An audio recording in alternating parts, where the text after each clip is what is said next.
Why do we feel familiarity with strangers? Chapter 1. The face that seemed to know your name. The first time it happened to me, I was standing in an airport security line, barefoot and balancing on one leg as I wrestled with a stubborn boot. The queue snaked past a coffee kiosk, a wall of tinted windows, and a billboard of a model selling a fragrance called Harvest Moon.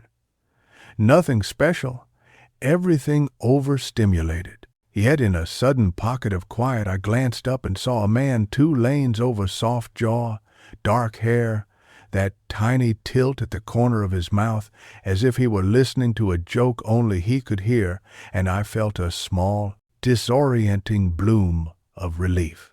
Oh, there you are. I felt absurd. I had never met him. I knew I had never met him. But the sensation didn't care about my certainty. It was that intimate click you feel when you return to your childhood bedroom and every scratch on the desk becomes a map your hands already know, a familiar stranger. We are embarrassed to admit it, but this happens to all of us. A train car, a crosswalk, a crowded auditorium, and without narrative, without names, we feel the soft thud of recognition. Sometimes we place it as déjà vu. Sometimes we misfile it as celebrity. Sometimes we decide the person must resemble a cousin or a teacher or the barista from a city we left years ago. Sometimes it tugs without a label and then dissolves. But in that split second it arrives with the authority of weather. Why does this happen? Why does the mind rehearse knowledge it does not have? To answer, we have to stop imagining memory as a warehouse of boxes and start seeing it as a living, improvising city.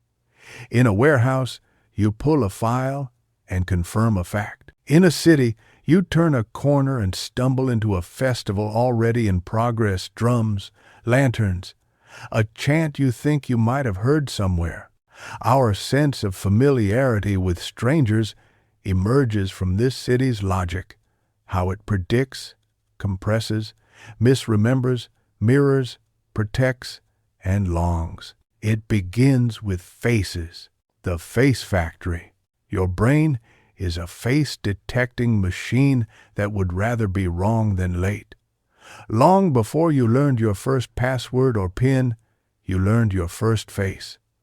A newborn can track a schematic of 2 dots and a line. A toddler can pick a parent out of a crowd with a speed that would humble any algorithm. This is not politeness. This is survival. In the ancient accounting of risk, missing a predator because you didn't recognize a pattern could be your final mistake. Seeing a face in the clouds costs nothing. Making a friend of a stranger might be a bargain worth the leap. So, the brain builds prototypes. It averages across all the faces you've seen: your family, your classmates, your colleagues, your neighbors, the background extras in every film you've half-watched from the couch, and it creates flexible templates. When a new face comes into view, you don't rebuild identity from scratch. You compare it to these templates, and if enough features overlap: eyebrow angle, cheekbone shape, mouth asymmetry, the way the lids settle over the eyes in rest, the factory stamps it with a provisional label: close enough. This is pattern completion. Give the brain 70% of a known shape, and it supplies the missing 30 with remarkable confidence. That confidence feels like certainty. In daily life, it is useful. Without it, every interaction would require the effort of reading a novel from page 1. With it, you navigate by quick assumptions, helpful, mostly harmless, occasionally perilous. The peril is this: our templates are not only statistical composites, they are stories, schemas, and shortcuts. A schema is a map of expectation. You carry thousands. What a teacher does on the first day of class, how a restaurant menu is arranged, the sequence at a traffic light. You also carry social schemas for kindly grandfather, stressed manager, bookish teenager, charismatic activist, drifter, quiet genius, bulldozer boss. These are not villains. They are compressions. Your mind generalizes from examples to build a quick reference guide to the human theater. So, when you see a stranger in a bookstore leaning sideways against a shelf, tapping a pen against a notebook with the absent rhythm of someone who forgets time when they read, your mind consults the bookish schema, recruits the prototype face, pours it into a shape, and click familiarity. The click is not knowledge, it is fit. We think familiarity is memory. Most of the time it is model fitting with excellent marketing. But there is more happening than visual pattern and story. What we recognize often has less to do with eyes and jawlines than with motion and music. Micro-synchrony. Spend 5 minutes at a park bench and watch strangers. You will see pairs and trios shifting their weight in an unconscious duet, their gestures mirroring, their laughs landing in tight harmony. Humans synchronize. Our nervous systems tune to each other like metronomes placed on the same table, each swing nudging the next until a common rhythm emerges. We extend this synchrony to strangers by predicting motion. A person turns to look out a window with the precise tempo your best friend uses when she is pretending not to cry. Something in your chest tightens in the same place at the same speed, and you feel that you know them. It is not that you know them. It is that your body recognizes a movement as meaningful and assumes continuity from there. This is also why we feel familiar with strangers who share our pace. Cities have microclimates of speed. You know the block where people meander and the corner where feet flicker at the light like restless fish. When you find a stranger walking at your natural cadence, your nervous system sighs. We belong to the same village.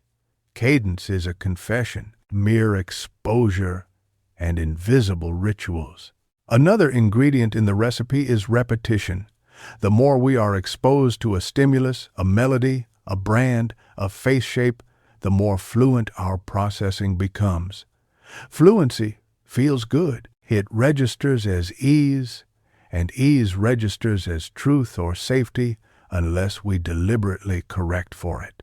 A particular mustache style popular last winter, the comeback of middle-part hair, the current fascination with wire-framed glasses. Suddenly, you recognize people you could never have known. That feeling is a trick of the fluency meter. Even ritual creates familiarity. Every morning, the same subway, the same barista, the same crossing guard, the same billboard of the jazz festival you never attended. You might never speak, but a choreography has acquired you. The person who folds a napkin in the same way every day, and the teenager who sprints the last 12 meters to catch the orange bus, become participants in a wordless liturgy. If one of them appears later in a different context, your mind squints and says, "You, place and ritual have smudged a thumbprint on your attention." Setting as memories sent. Walk past a row of old bicycles chained to a fence on a damp morning, and you will think of a campus you never attended. Enter a dim lobby that smells faintly of lemon cleaner and hot plastic, and you will remember a clinic from your childhood. The stranger who steps into that lobby while you are having this scentless flashback inherits your nostalgia. Their face becomes framed in the architecture of your past. Memory does not always tag its sources, it merely announces its feelings. This is how cryptic familiarity works. Sometimes you really did see the person before on a bus, in a corridor, in a reflection, and the trace didn't register as an event. Later, under different lighting, the trace reactivates and carries the authority of the first recording. Other times, no prior encounter occurred. Only a neighborhood of cues did, and the mind has stitched a quilt. The evolutionary bargain. If the system is so error-prone, why keep it? Because being too cold is often more expensive than being too warm. In ancient environments, the cost of failing to treat a potential ally as an ally could be higher than the cost of mistakenly offering warmth to a stranger. A slight bias toward perceived kinship gave us a cohesive village, and cohesion returned food, safety, and lullabies. Better to waste a smile than to miss a brother. We also carry detectors for kinship cues, subtle signals in face shape, skin, voice timbre that overlap with the signals for mere ancestry or regional diet or sun exposure. A stranger who shares your uncle's orbital bones or your aunt's mouth corners triggers a rough kinship approximation. If your history with those features is safe or dear, your body grants a small loan of trust. The system errs in the direction of community because historically that bet paid. The city of doubles. When you look around a city long enough, you begin to see doubles. The woman with a cascade of freckles at the tram stop is the echo of a violin teacher who told you to play into the corner of the room. The man with the hesitant laugh at the deli counter is the shadow of a neighbor who always watered your plants when you were out of town, even when he pretended to be annoyed about it. The photographer whose sleeves are forever rolled to mid-forearm is the cousin of the painter who used to tuck her brushes behind her ear when she was excited, who asked you for advice she didn't need. Each echo pulls a thread through the labyrinth. The thread is not fact, it is pattern. A human nervous system mapping the universe in loops and approximations. The danger is when these threads harden into ropes, the halo and the mirage. Familiarity lends what psychologists call the halo effect. We assume other good qualities from a single positive impression. If a stranger feels familiar, we may unconsciously assign them competence, kindness, humor, reliability. We lower guardrails we would otherwise keep. We interpret ambiguous behavior as benign. If we are hiring, we may give them the benefit of the doubt.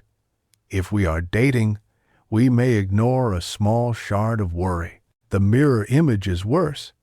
Unfamiliarity can carry a shadow. Someone whose cues fall outside our prototypes can strike us as cold, distant, or even suspicious without doing anything wrong. Our mind's fluency meter punishes what it processes slowly. This is how implicit biases accumulate their quiet thunder, dozens of tiny fluency judgments that tilt social outcomes over years. So, the same mechanism that warms the train car can also warp the courtroom, but familiarity with strangers is not only about faces and bias, it is also about longing. The longing for continuity. We want a world we can continue in. This is deeper than a wish for comfort. It is the mammal's ancient need not to be ripped from its web of meaning every time a door opens. Continuity keeps the self stitched. When a stranger steps into view and the nervous system whispers, "You have walked together before," it is often the self asking for a bridge between yesterday and today. We are creatures who look for our own reflection in every surface, not out of vanity, but out of a practical need to keep the compass aligned. A familiar stranger is the nervous system's way of putting down a breadcrumb, saying, "Here, too, you belong." Parasocial ghosts. Then there is the digital phenomenon. You have seen thousands of faces on your phone this year. Actors who have wept convincingly on your screen, Vloggers who walk and talk through the same parks you walk and talk through, experts who explain the world to you, strangers who return every Tuesday with their miniature dramas. Your attention has learned their eye lines, their jokes, the way they hold coffee cups. This, too, is exposure, and exposure borrows the trappings of intimacy. So when you pass someone who shares a vlogger's grin or an actor's stride, your body supplies music from a show it thinks it has attended. We can tut about this, or we can accept that the theater of modern life has annexed part of the stage. The trick is to notice the annexation, definitions, and distinctions. People often confuse the particular thrill of déjà vu, a feeling that a present situation has been experienced before, with the broader, subtler experience of stranger familiarity. They overlap in texture, but differ in source. Déjà vu runs through place and circumstance. You step into a hallway and remember the exact sunlight on a framed photograph before you've seen it. Familiarity with a person arrives mostly through the social and biological systems we've already explored. Prototypes, schemas, synchrony, exposure, kinship cues. Sometimes they join forces, meeting someone in a corridor that smells like your grandmother's house, and you feel the dramatic convergence of the two rivers. There's also cryptomnesia, a word for when we mistake a memory for an original thought. In social space, cryptomnesia can make us think we intuit a stranger's character when we are recalling something about someone else with similar cues your brain does not announce. By the way, this confidence is a repurposed hunch.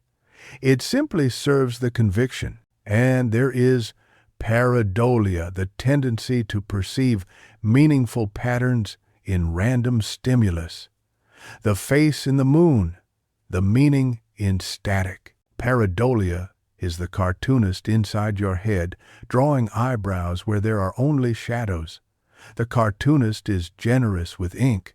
And then there are mirror neurons, the often misunderstood shorthand for a larger suite of systems that allow us to simulate others' actions and emotions.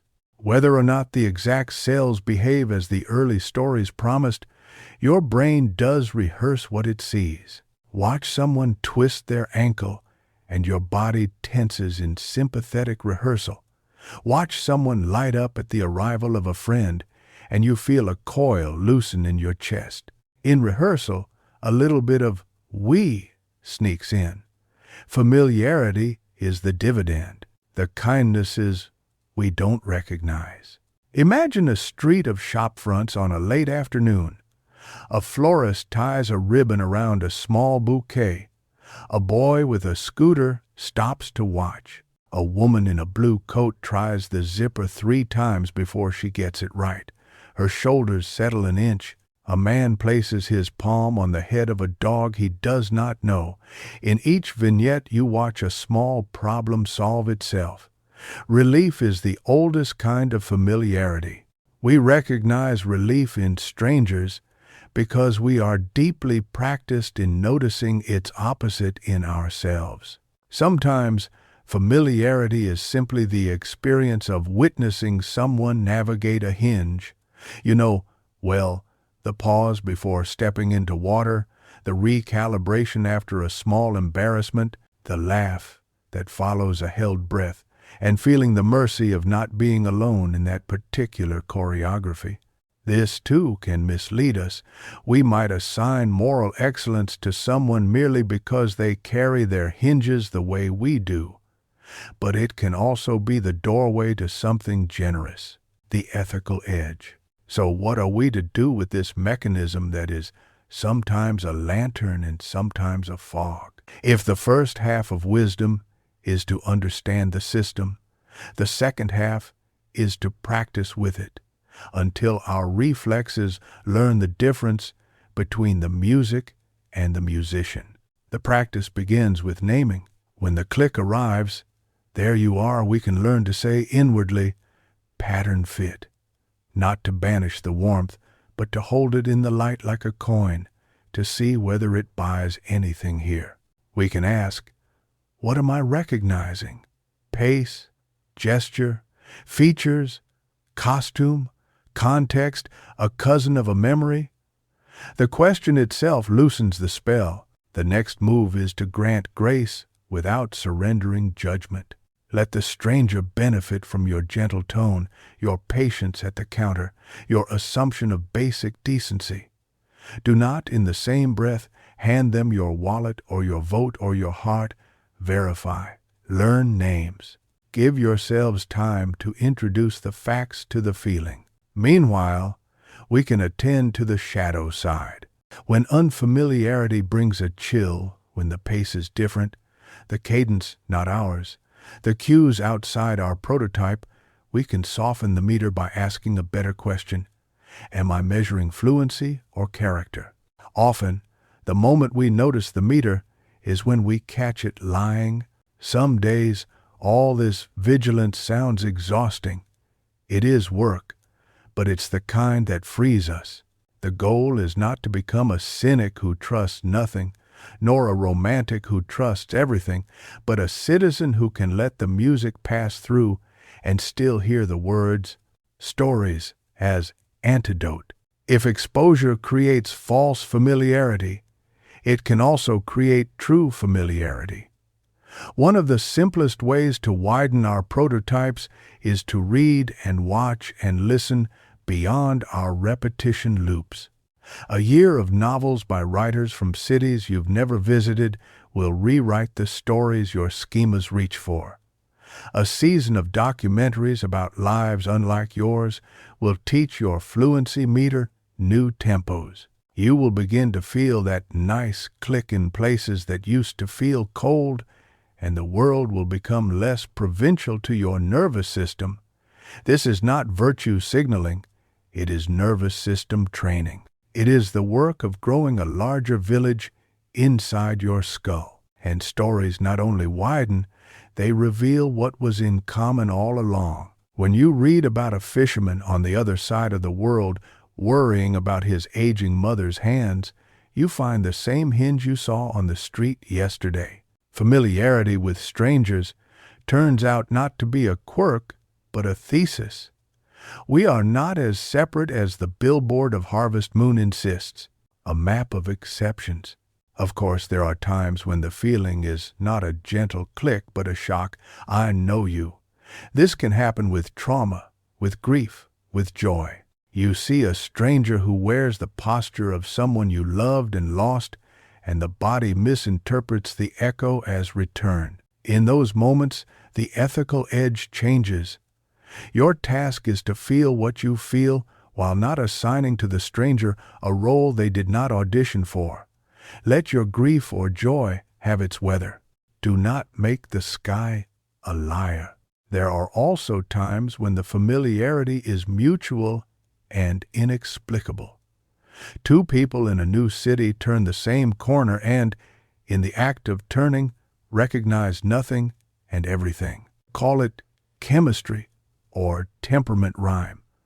Call it two radios catching the same station. The fact remains, this particular phenomenon can be the seed of a rare friendship or love if stewarded. It can also be a beautiful confusion. Stewardship, again, is the difference. To steward is to allow the sensation without appointing it king. The small experiments. If you want to see the machinery at work, try these small experiments.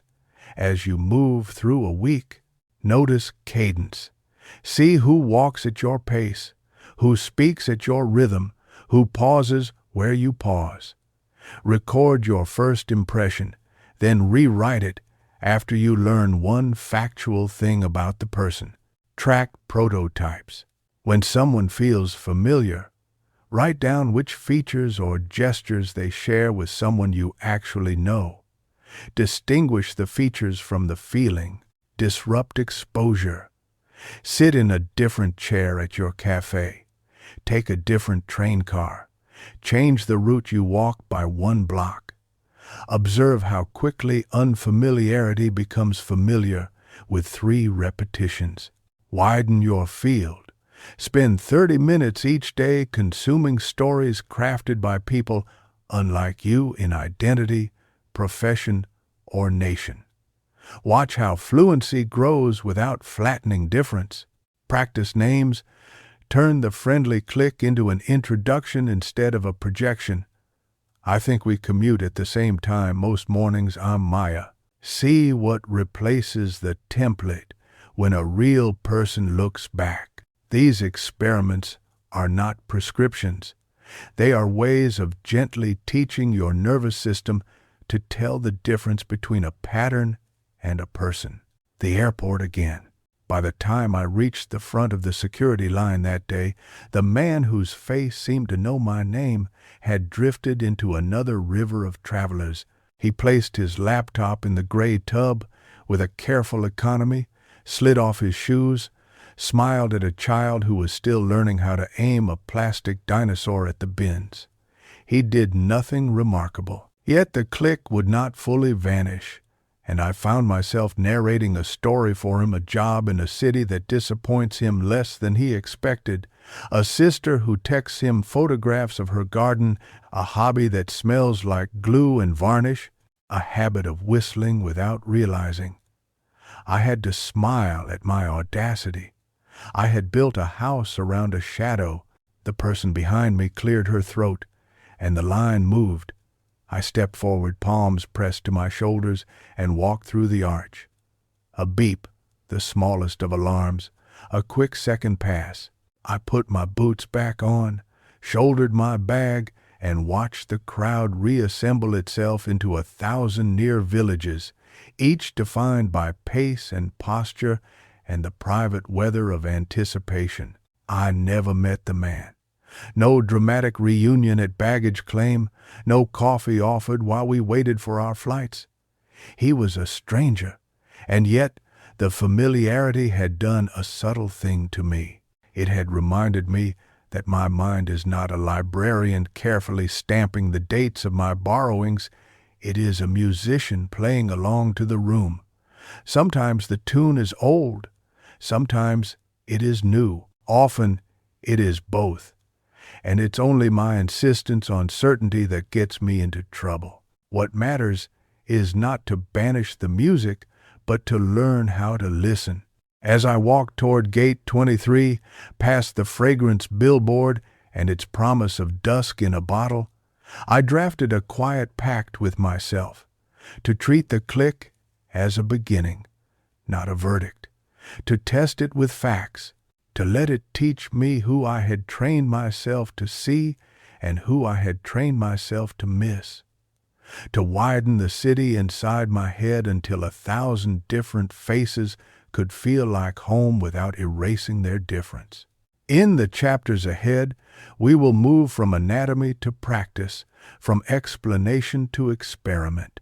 We will ask what to do with this familiar stranger feeling when it leads us right and when it leads us wrong, in friendship, in love, in hiring, in safety, in art, in the small politics of a shared sidewalk. We will ask, too, how to foster the kind of everyday culture that produces better templates, a village in which more of us can look up, recognize one another properly, and mean it when we say, "Oh, there you are." Chapter 2. How to meet the strangers you think you know. The second time it happened, I was not in an airport but in the modest chaos of a neighborhood market, the kind that sets up at dawn and empties by noon. The air smelled like cilantro and diesel. Rain was promised but undecided, and the stall owners argued cheerfully over whose scale was lying. A woman in a red raincoat lifted a crate of peaches with one hand, tucked a stray strand of hair with the other, and the flick of her wrist felt like a memory I could not place. It arrived as a kindness. I almost said her name, though I had none to offer. I did not speak. Instead, I practiced what this chapter is about. Not how to banish the sensation, but how to let it become honest. How to greet the familiar stranger with curiosity, not projection. How to use the nervous system's gift for pattern without becoming its pawn. How to turn the warm click into a real introduction, a better hire, a safer walk home, a deeper city. This is a chapter of practices. It is also a chapter of stories, because the nervous system learns by doing and remembers by telling. We will move through the rooms where this click matters most. Friendship and love, work and hiring, safety and public life, art and online theater, and we'll learn a handful of small rituals that keep the music and quiet the mirage. The first 10 seconds. If there is a moment that most determines what a familiarity mistake becomes, it is the first 10 seconds after it lands. In those 10 seconds, you have 3 options. Let the click write the script. Slam the door on it, as if you could exile a reflex. Treat it as a signpost. Pattern fit. Proceed with curiosity. The third is our craft. I use a quiet 3-beat rule that, with practice, takes less time than a sigh. Beat 1. Name the sensation. This feels familiar. Beat 2. Name a plausible source, probably pace, gesture, feature, context. Beat 3. Choose a next fact. I'll learn one true thing now. A true thing can be tiny, a name, a role, a question answered out loud or silently. Are they with someone? Are they working? Are they in a hurry? Curiosity gives the brain something better to do than daydream a life around a jawline. Love at first, click, and what to do about it. We romanticize the click in love. Half of our pop music is a hymn to it. The trouble is not that the click is false, but that we give it jurisdiction over the parts of life it cannot govern: trustworthiness, compatibility, patience with boredom, a shared understanding of money, the ability to bear witness to another person's changing seasons without resentment, a small field guide for when the click arrives and the stakes are the heart. The brightness test. Does the person become more specific as you learn about them, or do they blur into your projection? Familiarity can make us trace the outline of someone we used to love onto a person who happens to share their dimple. The first month should feel like turning up the resolution, not like stubbornly squinting until shapes match your ghost. The 2-timeline rule. Keep 2 diaries for a while, the story of how you feel and the story of what happens. If the 2 diverge wildly, attend. If you are writing, they are kind, but your log shows they cancel often. They are careless with waiters. They vanish under mild pressure. Give the log a vote. The click is a feeling. Life is events. The slow name ritual. Learn their middle name, their sister's name, the name of the street they grew up on, the name they use for comfort when sick. We name what we love. Projection resists names. It prefers archetypes. Familiarity becomes real when it learns the map of a specific person. A woman I know met a man at a friend's living room concert. They laughed in the same places. Their hands punctuated stories with the same arcs. The click was practically audible. She remembers thinking, "Oh, you again." They did not rush. They gave 6 weeks to the ritual of questions before the ritual of toothbrushes. Years later, when the fog of projection had long lifted, what remained was not a myth, but a friendship willingly renewed. The click had been honest about one thing: rhythm. But rhythm needed rehearsal, and rehearsal revealed everything else: work, hiring, and the perils of the warm interview. Hiring is social science with payroll. Every bias we carry, every fluency meter we own, every schema we inherited from sitcoms and school arrives at the conference table with us. We owe our colleagues and our companies tools that make the first 10 seconds less sovereign. None are magic. All are better than drift. The structured warmth protocol. Acknowledge the click to yourself without letting it steer. Use a fixed set of opening questions for every candidate so that your curiosity doesn't become special treatment. Warmth should be policy, not reward. Fluency versus fidelity. After each interview, score 2 dimensions separately. Fluency. How easy was it to talk with this person? How smooth did it feel? Fidelity. How well did their answers fit the actual needs of the role? Write the numbers down. Compare across candidates. We are often shocked to find that the person with the highest fluency is merely average on fidelity, and that the person who made us work to understand them different cadence, different story prototypes, matches the job like a key. This single separation can save a company from hiring a friend instead of a contributor. The panel blend. Build interview panels that diversify pace and prototype. If everyone in the room laughs at the same tempo, you will hire that tempo. Include someone who listens in paragraphs, someone who listens in bullet points, someone who cares about how the candidate treats a receptionist. The city grows by adding neighborhoods. A small parable. A startup once hired a head of operations who felt exactly like the founder's favorite coach from high school, relaxed, athletic, affable, allergic to detail. The click was glorious. 6 months later, projects slipped in the same places each week.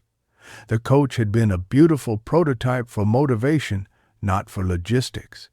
By then, the payroll had learned the difference: safety, public life, and the ethics of attention. Familiarity can keep you safe by letting you fall into a pocket of community in a tense situation, and it can endanger you by lowering your guard in a context that asks for caution. 2 gestures, opposite and complementary. The neighborhood hand. In a subway car that feels off, sit near people who move like a village, parents with children, elders reading, teenagers too absorbed in a game to perform for strangers. Our nervous systems co-regulate. Borrow theirs. If you feel a click with someone who looks like a cousin and you are tired, let the click give you proximity to a group, not dependence on a person. Safety should never rely on a single stranger's halo. The pause at the curb. If the click arrives and you find yourself about to lend, follow, or exit with a stranger. Pause. Ask yourself out loud, if only in your head, what am I rewarding, fluency or trust? In public life, trust is built in layers and bounded by context. I will help you with directions. I will not walk where you want me to walk. I will offer change for the bus. I will not hand you my phone unlocked. Caution is not an accusation. It is the equal and opposite boundary to warmth. There is also a community version of safety, how we keep each other from letting unfamiliarity become suspicion. Cities are moral training grounds. The more often we practice the small decencies, holding the door, deferring in a jostle, making room for a stroller, thanking the bus driver, the more our nervous systems learn that unfamiliar does not mean unfriendly. The whole block becomes fluent in one another. The art of seeing, street, gallery, theater. Artists have always been students of the familiar stranger. Painters watch for the moment when a figure in a crowd becomes a signal. Photographers spend their lives waiting for a gesture they can almost anticipate. Actors carry a library of gaits and inflections in their bodies so that audiences can recognize a type and then learn a person. The same practices that train artists can train us. Gesture dictionaries. Keep a small notebook of human hinges. You notice how someone checks a watch, the way a certain kind of shyness rearranges the hands, the posture of someone listening with goodwill but low blood sugar. Label them with verbs, not judgments. Leans, resets shoulders, thumbs the rim of a cup. You are building a repertoire of recognition that is descriptive, not condemnatory. The double take. Visit a gallery and pick a portrait you don't like or don't get. Sit with it for 10 minutes. Write down 10 details, then 3 possible lives that would fit those details. You are doing 2 things at once, widening your prototype and reminding yourself how easy it is to invent. When you step back onto the street, your attention will be less lazy. Street theater of consent. If you photograph or sketch strangers, practice consent like a craft. A city is not a hunting ground, it is a commons. Ask, smile, engage, give a card. Show the picture. Let people opt out of your attention. Familiarity is a form of intimacy. Treat it that way. Online villages and parasocial weather. Our villages now include screens. The vlogger who confides in you weekly is not your friend, yet you know their dog's name. The scientist whose voice explains telescopes as you fall asleep is not your uncle, yet your nervous system files him near family. The person whose jokes you share across breakfast is unaware of your kitchen. We do not fix this by pretending the warmth is fake. We fix it by labeling the relationship accurately and protecting the lanes. The balcony rule. Imagine a balcony between you and the person who appears in your feed. You can wave and laugh and applaud. You cannot climb into their living room. No DM that assumes intimacy you do not own. No moral claim that begins with, "You owe me," because your attention was given freely. Attention is not a contract. It is a gift without lien. The two-source habit. If you rely on a creator for information, pair them with a second source that has a different tone or pace. This diffuses the fluency halo and keeps you from mistaking style for truth. The comment as doorway. When the urge to criticize becomes delicious, the internet specializes in this.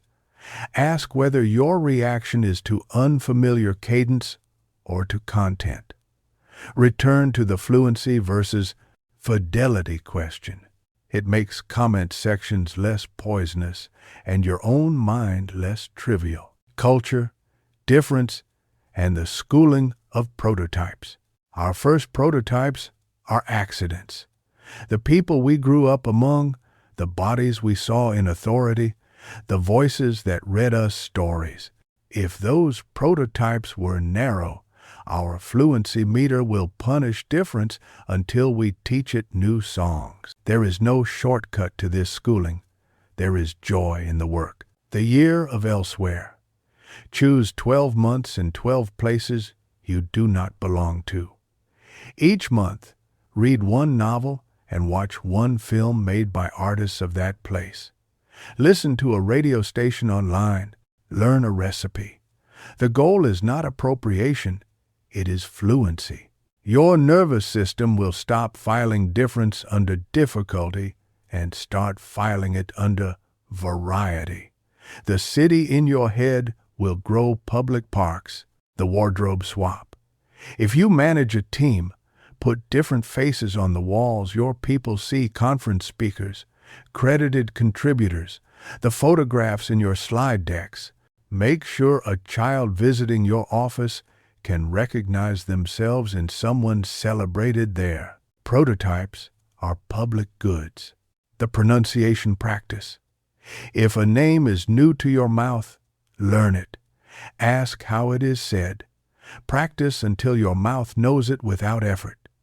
A person's name is the smallest home you can help them carry. Familiarity that refuses to learn a name is not familiarity.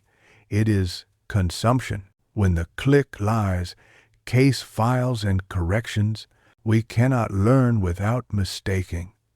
The point is not to become invulnerable. It is to become correctable. A few case files from ordinary life. Case A. The trusted tenant. A landlord meets a prospective tenant who wears their father's cardigan style and has their sister's studious gaze. Warmth floods the room. The landlord shortens the vetting process, skips a reference call, and 6 months later is chasing late payments. Correction. Keep the process fixed, regardless of the cardigan. Familiarity is welcome. It is not a background check. Case B. The cold doctor.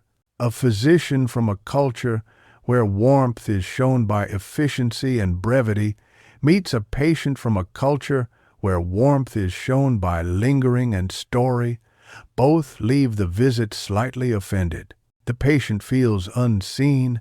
The doctor feels untrusted. Correction. Make the cadence explicit at the start. We have 15 minutes. I want to make sure we address the most important thing. Tell me in one sentence what matters most. Then give me the story. Clarity converts cadence into care. Case C. The street alarm. A pedestrian hears footsteps behind them at night that do not match their pace. The unfamiliarity alarm rings, and the mind begins to invent menace around what may be an ordinary commuter. Correction. Practice non-consumptive safety. Cross the street. Step into a lit shop. Call a friend. Protect yourself without narrating a villain you do not know. If danger is real, you are safer. If not, you have spared a stranger from starring in your suspense film. Case D. The lightning hire. A manager sees themselves in a candidate. Same school, same hobby, same laugh. They make an offer over lunch. 6 months later, the team has doubled down on a single way of thinking. Innovation goes brittle. Correction. Add cadence diversity as a criterion. Hire someone who thinks at a different speed and speaks in a different register. Familiarity is not the same thing as complementarity. The listening gym. Daily drills. Skills stick when practiced. Here are drills that fit in the cracks of a day. 2-beat mirror. In any conversation, echo back the last 2 words you heard before responding. This forces your attention to leave your prototypes long enough to confirm reality. It also calms people. We love to be correctly mirrored. Joke before judgment. When a stranger irritates you, the driver who merges late, the customer who hesitates. Invent a kindly, absurd reason before you invent a dark one. He is delivering a cake to someone he loves. She is rehearsing a speech in her head. The aim is not to be foolish about danger, but to keep your prototypes from collapsing every ambiguity into indictment. 3-fact upgrade. For any person who triggers a click, learn 3 facts quickly. Job, city, favorite snack, or name, dog's name, why they're here. Facts move a person out of your archetype and into your life. Commute choir. On a bus or train, see if you can synchronize your breathing with the car, not perfectly, just loosely. Feel how your nervous system relaxes when it belongs. Then notice one person and humanize them with a detail you actually see. Her shoes are repaired neatly. His hands are stained with ink. Not a story you invent. The click lowers its voice and becomes attention, repairing the harm we do by accident. We will missee each other. We will assign unearned halos and unearned shadows. The way back is not shame, it is repair. When you discover that your fluency meter cheated someone, when you overlooked the quiet candidate, misread the brisk nurse, avoided the neighbor who laughs in a different register, do something with that knowledge. Offer the meeting. Ask the question you failed to ask. Say, I realized I made an assumption. Can we start over? Cities are kept alive by small repairs. Friendship, from click to kind. If romance uses the click as a spark, friendship uses it as a compass. We often choose friends because they carry familiar weights easily, your kind of sarcasm, your kind of silence. The danger here is not exploitation but stagnation, a circle of mirrors where no new room is added to your house. The healthiest friendships I know do two things. They honor the original rhyme. They keep doing the thing that clicked, sending the same kind of jokes, walking at the old pace, repeating the ritual that first made two strangers visible to each other. They practice foreign exchange. They deliberately step into one another's unfamiliar worlds. One friend shows the other how to love a sport. The other shows the first how to love a poet. They teach each other to belong elsewhere. Their prototypes widen together. Years later, their bond feels less like a cul-de-sac and more like a train map, making a better city. Public rituals that change private brains. We often imagine bias as a private defect and familiarity as a private quirk. But the places we live can train our attention toward generosity or stinginess. A few civic rituals that cost little and pay in fluency, name tags in the wild. Neighborhood events where strangers wear their names on their chests temporarily. The barber meets the math teacher, not as archetypes, but as Jamal and Lynn. The brain loves a label, give it a true one. Slow corners. Intersections redesigned so that walking and waiting encourage eye contact without performance. Benches angled at 45 degrees. Trees that make shade islands. Posted poems that lift heads from screens. Familiarity grows in places that invite noticing. Mixed-tempo rooms, public forums, staff meetings, school debates, where speaking time is structured to include fast talkers and slow formers of thought. The room learns to feel the ease of more than one pace. The next time the city meets a stranger with a slow cadence, it won't mistake slowness for emptiness. Neighbor cabinets, community boards where people list one skill they will share and one they want to learn. We'll teach bicycle repair. Want to learn dumplings. Strangers become not categories but exchanges. Grief, ghosts, and the kind body.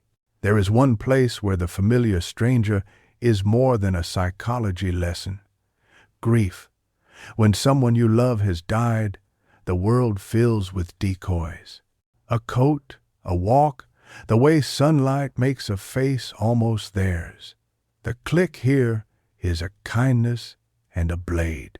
The practice is not to argue with it, but to soften your eyes. Say, thank you for reminding me, even if only inside your mouth. Place the hand on the railing. Keep walking. Some people report that in the months after a death, they are immensely patient with strangers. The world is full of almosts, and every almost is a reminder that we are all carrying unbearable specifics in bodies that look general. Grief is an education in attention. If you are lucky, it makes you gentler forever. Teaching children the map. Children meet the click early and without vocabulary. They declare, he looks nice, or she's mean, with the fierce confidence of a nervous system ordering its world. We can give them better tools than we were given. Name, then ask. He looks nice. What do you mean by looks? Teach children to separate features, clothes, context, and behavior. Talk about how uniforms and costumes work. Teach them that kindness is an action they can look for and also be. Story swaps. Pick a person in a picture book background and ask your child for their story. Then add a different story that fits the same face. You are training the muscle that knows the difference between projection and possibility. Prototype play. Fill their shelves with faces from many places. Let their cartoons and comics widen cadence. Let their teachers have different paces of patience. The earlier the variety, the kinder the fluency meter. The craft of introduction. You can turn the familiar stranger into an actual person with a sentence. The sentence is simple and harder than it looks. I think I've seen you around. It respects uncertainty. It reveals your interest. It offers information equal to what it asks. It does not pretend that you know what you do not know. Add context to make it less eerie. We ride the same train most mornings, or you're the one who always remembers the yellow umbrella, or I think we share a corner at the market. The worst that happens is a smile and a correction. The best is a new neighbor in the city of your days. When this feels impossible, we are shy. Many of us are shy. Practice the micro-introductions that are a city's stitching.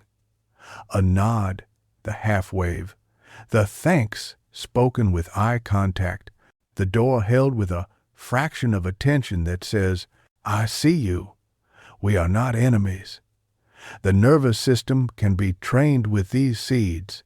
At some point, the click will feel like an invitation to offer a name. You will be ready, a brief note on mistaken recognition and dignity. There is a cousin to our theme, the person who is constantly told they look like someone else. You remind me of can be a bridge or a burden. If your click becomes a comparison, make it generous and light, and be prepared to let it go. Better yet, use it as a doorway to a name rather than a template. You remind me of my friend in the way you focus when you listen. Compliment the practice, not the archetype. The opposite pain belongs to those who are rarely recognized as familiar by anyone in the rooms they must move through. You may not notice them precisely because your prototypes were built without them. Part of our craft is to practice seeing who the room has taught us not to see. This is not abstract virtue. It is the expansion of your own city. Lives you did not know you needed are waiting at the edges of your map. The science is a toolbox, not a judge. We began with neurons and models, mirrors and metronomes. It is possible to over-science a tenderness. The reason to understand pattern completion and mirror exposure and kinship cues is not to turn people into mechanisms, but to remove the invisible strings before they trip us. The best science gives us handles. It does not make the world less human. It makes our humanness less clumsy. A poet once told me that knowledge is like a lamp you carry into a room where someone is sleeping. If you point it in their eyes, they wake alarmed and angry. If you point it at the floor, both of you can walk without bruising your shins. Carry the lamp low. A practical little code of conduct for familiar strangers. Let warmth be your default posture. Let commitment be earned. Separate fluency from fidelity. Enjoy the former. Hire, vote, and promise by the latter. Teach your prototypes new songs, stories from elsewhere, faces outside your first village, tempos beyond your first loves. When unfamiliarity feels cold, ask whether it is cadence, not character. Turn a click into a name when you can. If not, into a civil kindness. Repair quickly when you discover you missaw. We all missee. In grief, let the decoys be messengers, not liars. Protect yourself without casting strangers as villains when you can help it. Safety is a boundary, not a story. Make rooms that welcome more than one pace. It will save your company, your classroom, and perhaps your city. Remember that the mind is a musician. Let it play, and also ask it, sometimes, to show you the sheet music. The woman in the red raincoat, I saw her again 2 weeks later on a different street under a decisive rain. She was laughing at a joke someone told off stage. Her shoulders rolled in a way that felt, again, like a remembered road. This time I chose the sentence. "I think I've seen you at the market," I said, lifting my hand in a small wave to keep it from being a challenge. "You have," she said, warm but rushed. "Peaches." "Don't." "Peaches," I agreed, as if we were recalling a holiday we hadn't shared. "I'm Aaron." "Lose," she said, and then, "See you in stone fruit season," with a kind of grin that turns weather into weather. It was nothing, and not nothing. A name is a pin in the map. Later that day, I realized why her wrist had felt like a memory. My grandmother had the same gesture when she set plates on the table, a flick that finished in a small flourish, as if to say, "There."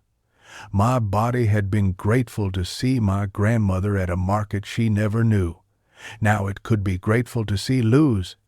The city of the living had made room for the dead without confusing the two. Coda, the city we build. Why do we feel familiarity with strangers? Because our brains are prediction engines that work in prototypes and pace. Because our bodies synchronize before our names do. Because repetition makes fluency feel like truth.